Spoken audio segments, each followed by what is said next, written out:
Al país y cómo encontrar esas salidas a esta crisis que estamos viviendo y el post-pandemia. Lucía Fernández, presidenta de la Federación de Cámaras de Comercio de Manabí, está con nosotros. Gracias por acompañarnos, buenas noches. Empecemos por lo que acabamos de ver hace un momento, el sector turístico. Le tomará 18 meses al menos poder reactivarse, es decir, va a ir caminando lentamente. ¿Qué pasa con los otros sectores? Por ejemplo, el sector pesquero en Manabí es tan importante y vive de eso. Muy buenas noches, muchísimas gracias por este espacio. Efectivamente, nosotros en Manta, sobre todo, tenemos una dependencia directa del sector pesquero, tanto industrial como artesanal. Somos exportadores tanto de pesca industrializada como de la pesca artesanal, que es congelada, que la enviamos al mercado de Estados Unidos. Pero ¿cómo vamos a reactivar la economía en el país? Propiciando exactamente lo que no tenemos y carecemos en este momento, que es un clima de negocios, donde el inversionista, donde el mismo empresario nacional tenga la seguridad jurídica de que sus inversiones van a ser respetadas. Pero mientras tengamos a un Estado inquisidor y sobre todo recaudador, yo dudo que los sectores puedan salir adelante. Mucho más sector turístico como el que usted está hablando, que requiere y necesita de tanto y mucho apoyo, no solamente en dejar las deudas con un plazo largo a ser respondido, sino que es toda la gama, toda la producción de lo que viene a ser el sector turístico, que tiene que tener un gran incentivo para poder salir adelante. Yo dudo que el país tenga una agenda muy determinada para reactivar este sector. Si países que viven de ese sector, como es el español, el italiano, tienen duras políticas para poder reactivarlo. Mucho más mi país, que primero tenemos tantos temas burocráticos. La burocracia nos hace menos que competitivos. Esta tramitología que se implementó en este gobierno anterior y que sigue en la actual hace que nosotros no tengamos competitividad. Tenemos servicios muy caros, no podemos competir con un Perú, con un Colombia, que están mucho más capacitados. Eso es otro de los temas que requiere y necesita este sector: capacitación, servicio de primera. Y yo lo veo muy duro que el país en sí pueda salir fácilmente de esta pandemia.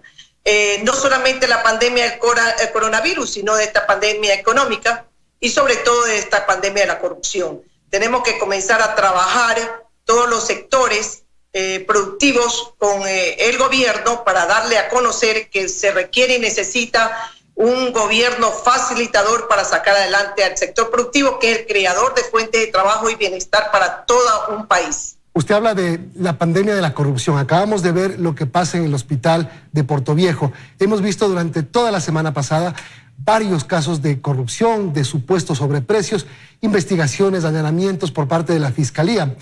Ahí está un grave problema. Ahora más, usted hace algunos días a un portal periodístico, al portal Periodismo de Investigación, dice que se robaron el 90% de la plata del terremoto.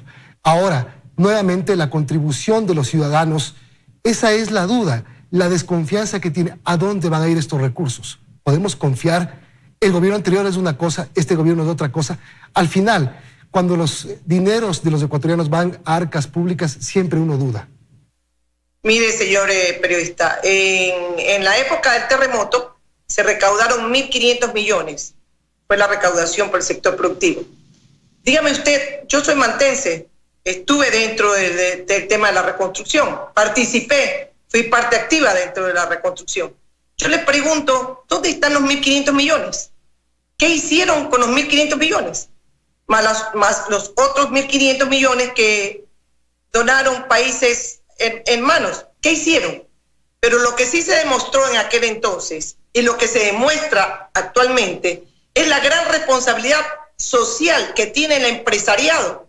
Entonces, ¿por qué imponer impuestos si ya el empresariado en aquel entonces respondió socialmente en apoyo, en ayuda inmediata, que es gracias a ellos que muchos sectores se han reactivado? Y ahora mismo, en mi ciudad, vemos reactivados algunos sectores que prestan inmediata apoyo al tema del coronavirus, reactivados por el sector empresarial. Entonces, ¿por qué nos tienen que imponer inquisitivamente impuestos más impuestos cuando este sector productivo lo que requiere es un alivio, un apoyo? Necesita aire para poder salir después de 50 días de paralización. ¿Cuál es ese aire? Por lo menos un capital fresco que venga de la banca privada con un no 13% ni 9% de impuestos. Vamos a un interés del 5%, pero no de un 13 ni 9%. Hablemos de 6 meses de gracias, hablemos en el sector turístico de 1 año de gracias, hablemos de inyectar capital a todos los sectores productivos y hacer nuevas, pero eso es lo que el Estado, el gobierno tiene que entender, que tenemos que buscar nuevos focos de desarrollo. ¿Cuáles son los nuevos focos de desarrollo? Potencializar a cada una de las regiones. Por ejemplo, Manabí, tenemos que volcarnos a nuestros campos, tenemos que hacer productivos nuestros campos, y para hacer productivos nuestros campos necesitamos un Estado facilitador, 0 arancel a equipos y maquinarias, 0 arancel a las mejores semillas certificadas, 0 arancel, entonces capacitación en el campo. Vamos a hacer notarizados los documentos que acrediten que el campesino es dueño de sus tierras para que sea sujeto a crédito. Todo eso tiene que ser en lapso máximo de 6 meses. Pero tenemos que comenzar a activarnos, y a esa burocracia de los grandes embajadores y sistemas de comercio que tienen estas embajadas, ponerles una cuota. Ustedes me tienen que hacer que este país se posesione como un sector productivo y que todo lo que produce el país sea vendido en nuevos nichos de mercado. No que tiene que ir el propio productor a las ferias a conseguir nuevos mercados, porque los embajadores y los de comercio exterior no hacen absolutamente nada. Entonces tenemos que comenzar a trabajar como sector productivo. El gobierno tiene que poner el marco jurídico para garantizar la confianza en inversiones, el marco laboral para permitir el trabajo. ¿Qué pueden poner los empresarios en esta crisis? Tienes que buscar nuevos polos de desarrollo. Se crearon las sedes, ¿ya? Con nuevos polos de desarrollo. Pues vamos a implementarlas. Vamos a hacer de ellas los nuevos polos de desarrollo en cada una de las regiones, para que estos polos de desarrollo sean como centro de acopio para sus exportaciones. Eso se puede hacer como un público-privado, para que busquen nuevos nichos de mercado para todo lo que desarrolla cada una de las regiones. Potencializar las regiones y salir a la exportación.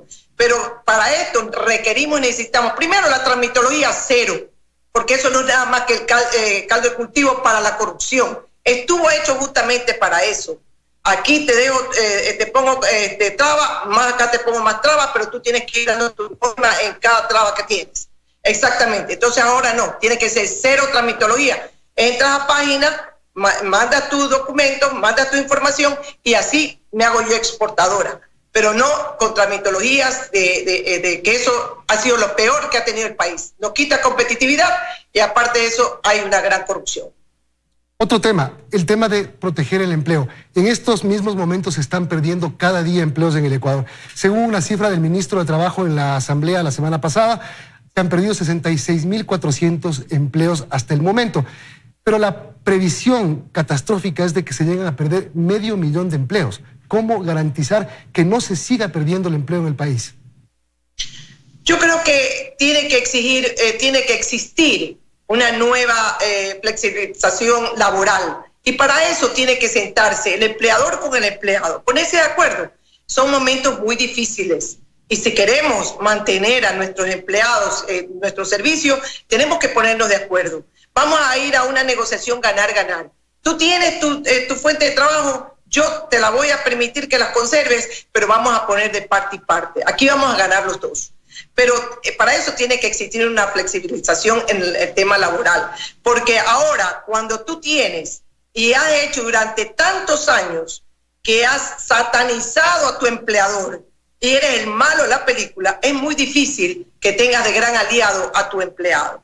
Pero yo creo que las cosas han cambiado de tal magnitud que todo eso tiene que cambiar y todo eso tiene que llegar a un acuerdo. Entonces yo creo que lo mejor que puede existir es el diálogo tanto entre empleado y empleador, y estas leyes laborales inquisidoras que existen, yo creo que van a tener que ir cambiando poco a poco, porque esto no va a ser solamente el país. El mundo ha cambiado y seguirá cambiando. Así que a la misma parte tenemos que ir nosotros cambiando. El próximo mes de junio se cumple un año desde que el gobierno se comprometió a enviar a la Asamblea Nacional la reforma laboral. No ha ocurrido, no ha existido esa ley, ese proyecto hasta el momento. Pero el miércoles, es decir, pasado mañana, está convocada la Asamblea Nacional para el segundo y definitivo debate de la ley de apoyo humanitario. ¿Usted qué piensa de esta ley? Eso será una recaudación de 1.200 millones, creo, más o menos. ¿Pero para qué? Si ahora mismo estamos viendo, las canastas de 80 cuestan 150, las mascarillas de $1 cuestan 5, la funda de los muertos que yo entregué aquí en Manaví, 500 fundas para los difuntos, como decimos aquí el término Manaba, a $10, la pasan a 50. Las mías tenían hasta recuadro para reconocer al difunto. Pues acá cuesta 50. Existe sobreprecio en todo lo que compran. Entonces, allá irán a parar los 1.200 millones. ¿Por qué no le permiten tomar que el sector productivo siga siendo lo que es, con esa gran responsabilidad social, donde requieren del sector productivo? Pídanle al sector productivo que lo organice. Yo no creo necesario los 1.200 millones si el país tiene un déficit de más de 16.000 millones. ¿Qué hace con 1.200 millones? Siéntese a renegociar la deuda con los chinos, siéntese a renegociar todos los pagos que tienen, pero no a costilla de un sector productivo que ya está golpeado con 50 días de no ejercer sus funciones como sector productivo. Gracias a Dios aquí en Manta todavía el sector productivo industrial ha estado trabajando a media llave, a un cuarto de llave, pero algo ha hecho. Entonces esa poca economía sí ha dinamizado un poco la economía de la ciudad. Muchas gracias por su opinión. Muchas gracias a usted. Buenas noches. Muy buenas noches. Lucía Fernández, presidenta de la Federación de Cámaras de Comercio de la provincia de Manaví. Hacemos una pausa y regresamos enseguida.